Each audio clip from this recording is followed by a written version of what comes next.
Owen Smith, you want to say something about that? I just think this is so central to this debate, because the reason we have this contest today is that 170 socialist Labour MPs don't feel that Jeremy is offering leadership.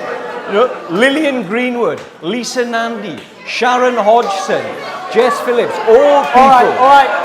All people. If you could hold it there a moment, Mr. Smith. The Labour Party rules directly to the Labour Party rules have called for this to be held respectfully, and I think the candidates deserve that, and so do the people who've asked the questions. Well, let me talk to people directly, because this is what's happened at all of our hustings so far. You know, it's not been a kindlier, gentler politics or a more comradely debate, unfortunately.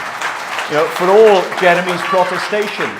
And in reality, this is what is going wrong with the Labour Party. We are beginning to look at one another as though we are each other's enemies. We are beginning to treat one another in a deeply uncomradly fashion.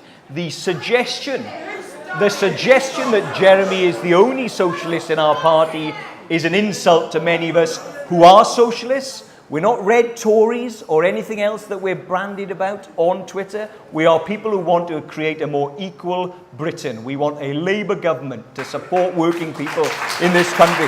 And I would call on Jeremy to show leadership here tonight.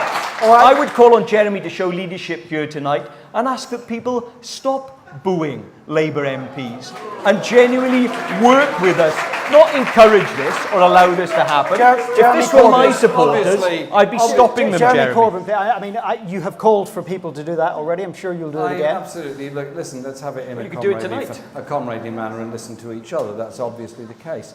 All I'd say, Owen, is that we're elected as Labour members of Parliament, both of us. It's a huge honour and a huge responsibility to be a Labour member of Parliament.